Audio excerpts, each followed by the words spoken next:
Hey guys, AJ here from Ancient Bible World. I am at the city of David. We're just south of the Temple Mount. We are here today for one reason, and that is Hezekiah's Tunnel. So we're gonna walk through Hezekiah's Tunnel. We're gonna show you guys what it's like deep underground, over 530 meters carved into solid bedrock, done by King Hezekiah and his excavators. One of the most accomplished feats in the ancient world that was done in defense of the Assyrian siege that was coming in 701 BC. So I'm excited to share this with you guys. We're excited to walk you through it. So come along and join us.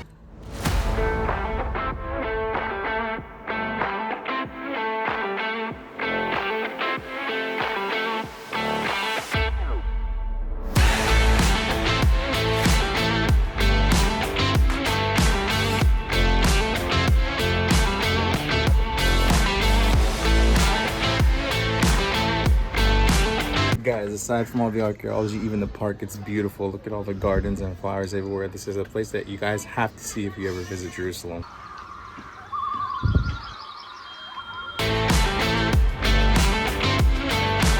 Now, just a quick background about the Siloam Tunnel.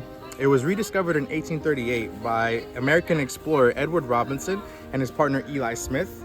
They were exploring underground and they came across this channel, this very long channel, 533 meters, that was carved into bedrock from the northern point of Gihon Springs area to the most southern point where the Pool of Siloam is. It's fascinating when we look into the biblical text. It describes how this channel or this tunnel was carved just before the Neo-Assyrian invasion of Judea by King Sanherib or Sennacherib from Assyria. Hezekiah was in revolt during this time. The book of Kings describes how Hezekiah refused to serve the king of Assyria and how he was inspired to restore the worship of the Lord throughout ancient Israel and unify both the north and the south to come together. There was also an anti-Assyrian coalition taking place in the region by former vassal kings in Anatolia and in the northern region of ancient Canaan that were rebelling against the Neo-Assyrian Empire after the death of King Sargon II. And that would often happen when the suzerain king passes away unexpectedly. Then many of his vassals will rebel.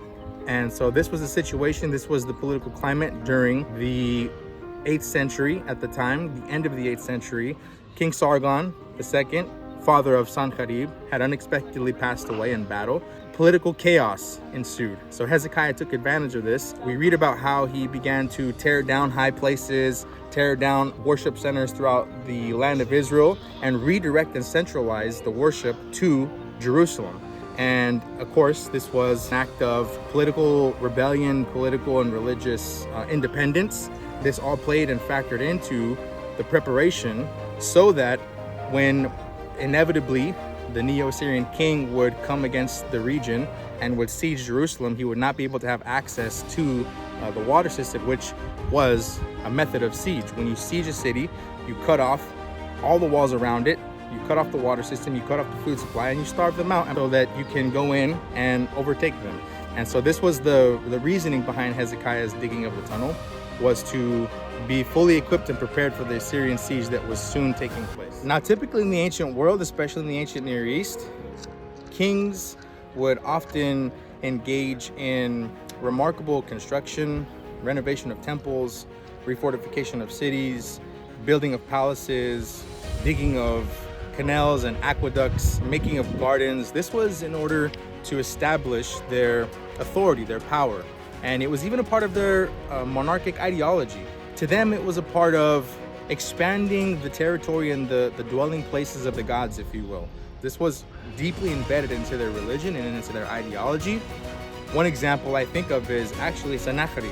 When he reigned, immediately at the beginning of his reign, he began rebuilding the city of Nineveh. It's recorded in multiple inscriptions that he dug up to 18 water canals from the mountains of the north of Nineveh into the city, simply to create more water access year-round for his people and for his luscious gardens. So this was a part of royal ideology, if you will, for many kings in the ancient Near East. But for King Hezekiah, as we described, this was completely defensive. This was not so he can make a name for himself or promote this royal theological ideology of himself and in the eyes of all the people. This was specifically so that he could redirect the water from the Gihon Springs from going through the channel underground that was outside of the city to a new channel that would stay inside the city, so that the enemies would not have access to it, for the assurance of the survival of his people.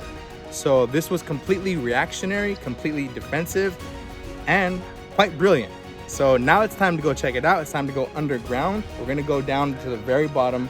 We're gonna talk about a little bit of the different features down there, but we're gonna quickly get to Hezekiah's tunnel and we'll walk through that together. It's a little tight down there. I think we'll be okay, but we hope you enjoy.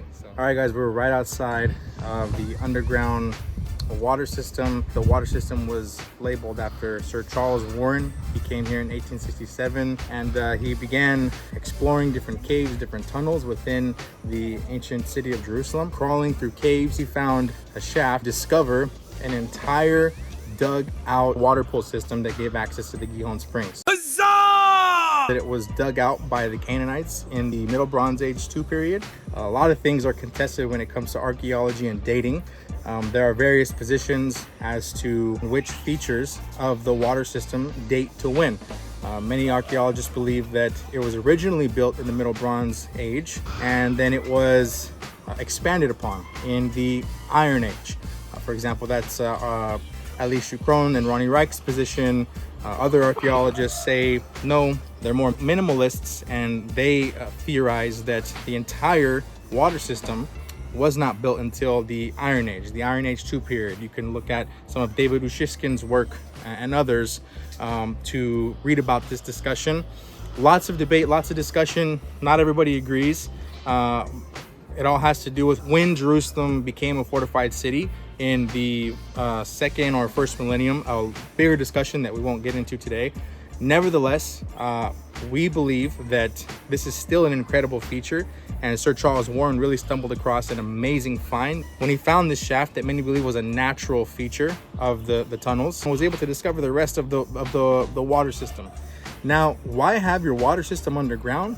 Well, as Jerusalem continued to expand and grow and become a fortified city, and this region continued to grow, and conflict would inevitably arise and ensue by different city-states. And so what the advantage of having a water system underground is to have it protected.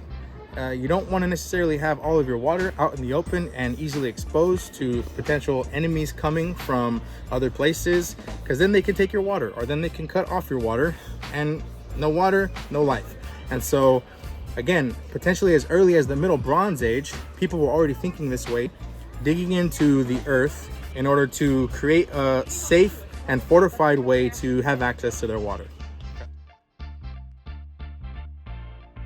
If you look down there, you can see just how deep this goes. This was, again, dug in the Middle Bronze Age by the ancient Canaanites or the ancient Jebusites, potentially, in order to create a safe underground access point to their water, which came from the Gihon Springs, in order to avoid outsiders of the city coming in, blocking their water, taking their water. This is just incredible. Look how far down that goes. Joshua, if you can come just a little closer, be careful to see these stairs that you have to go down in order to get to the lower levels underground, to get to the pool.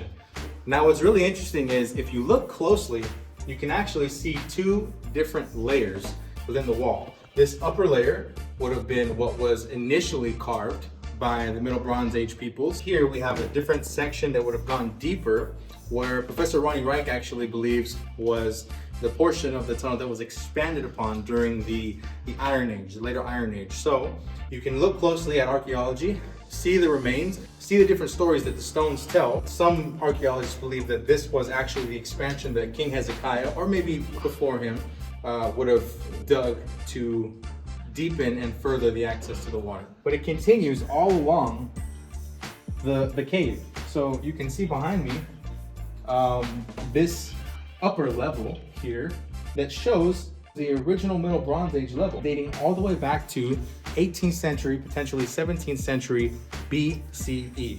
That is incredible. Almost 4,000 years old. Okay guys, so we're here at what is referred to as Warren's Shaft. Professor Charles Warren, as I said earlier, when he discovered this entire water system in 1867, go ahead and take a look down kind of carefully.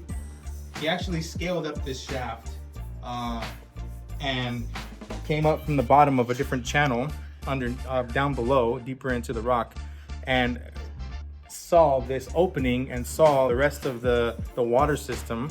And so that was the initial discovery, and it was a huge discovery, a big deal for a lot of people. A lot of biblical historians, a lot of archaeologists, a lot of theologians were very excited to learn as much as we can about this, to tell us potentially about the ancient people of Jerusalem and when it became an inhabited city, and when it became a fortified city, and when it became sophisticated enough to have such an underground water system.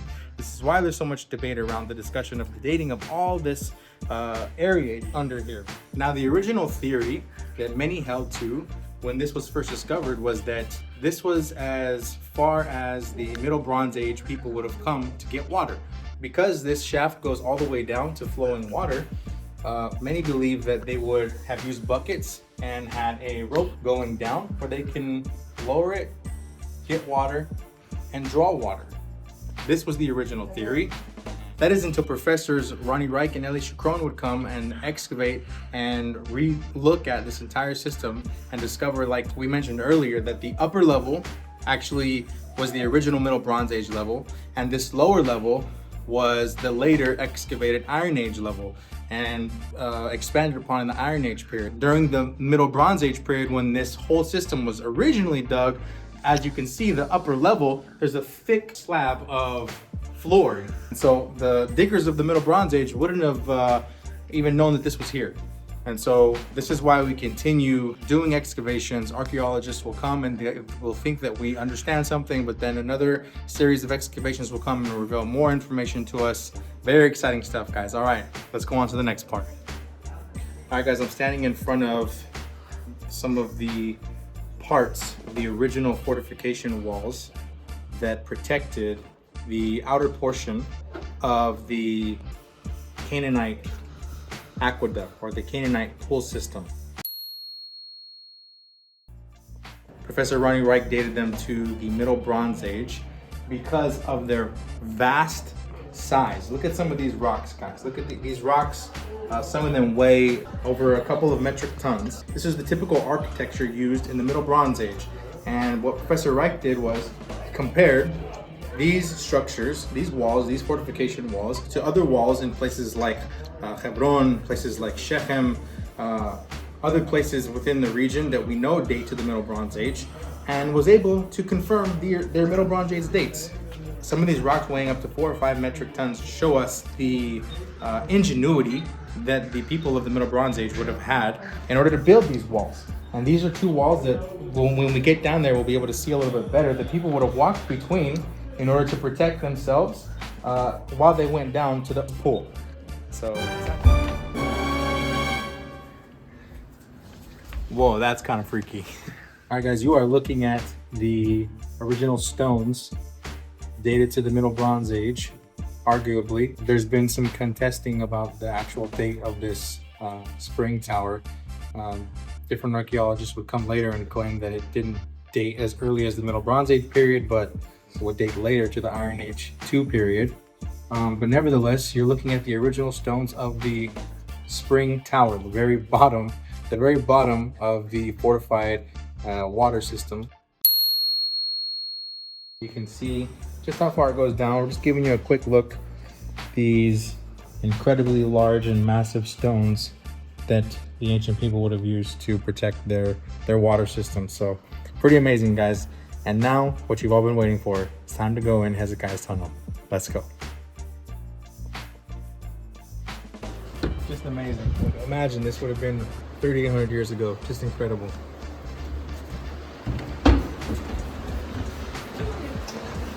All right, guys, this is it. We're here at Hezekiah's tunnel.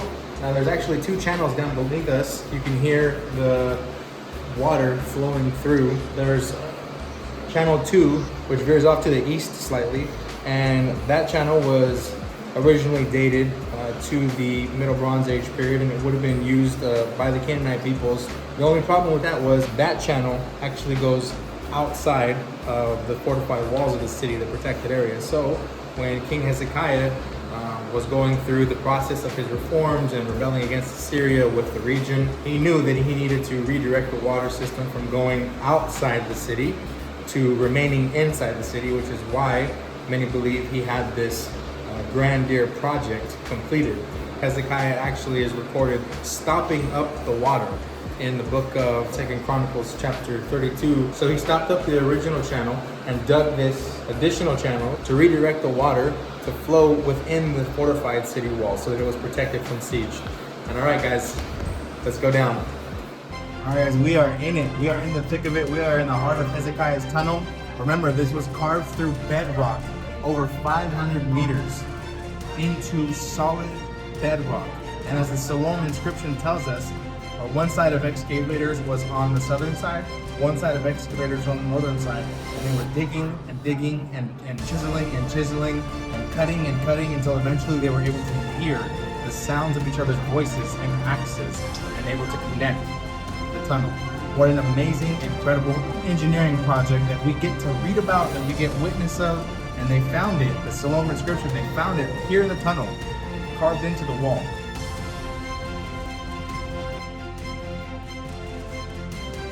Now, there has been lots of debate and discussion around when to date this actual tunnel because it's an extension of the water system above. Archaeologists have debated and argued about when exactly was it created. The consensus position is that it was in fact created during the time of Hezekiah by Hezekiah and his excavators for his preparation for the Assyrian invasion. But of course, not everybody agrees. Some people think it dates as late as the Second Temple period, the Hellenistic age. There has been different discussion around the Siloam inscription epigraphy and how to date the Hebrew that is on the inscription itself. There's also been expeditions conducting carbon dating from the roof of the tunnel itself, from deposits in the roof. And so an amazing feature of the city of David. I highly encourage everyone to come check it out when you come here. Definitely lots to learn, lots to be excited about. It took us about 45 minutes to get through the entire tunnel. I think on average, if there's not too much traffic and it's not too crowded, it'll take you about anywhere between 30 to 40 minutes. It is pretty dark, but they do give you a flashlight at the beginning of the park in the entrance if they know you're going to go in the tunnel. It is wet throughout the entire tunnel, so it's recommended to bring sandals or water shoes, and the deepest parts of the tunnel get about to your lower waist, and that's only at the beginning and the end of the tunnel. Totally worth the trip. This is definitely one of our favorite places in Jerusalem to visit. If for some reason you are not filling up for the long 533 meter wet tunnel, Hezekiah's tunnel, you can always take the dry tunnel channel too, and that takes about 10 minutes. All right, guys, that was the City of David, Hezekiah's Tunnel, brought to you by AJ from Ancient Bible World. Hope you really enjoyed that video. Thank you guys for tuning in. If you like what you saw, if you enjoyed, please like, subscribe, share, subscribe to our YouTube channel at Ancient Bible World, subscribe to our website at ancientbibleworld.com. There you can see more content, articles, videos that we're beginning to upload, blogs, things like this. We're really excited to journey through the land of Israel with you guys, covering ancient Bible history. Thanks for tuning in, and until the next time, take care.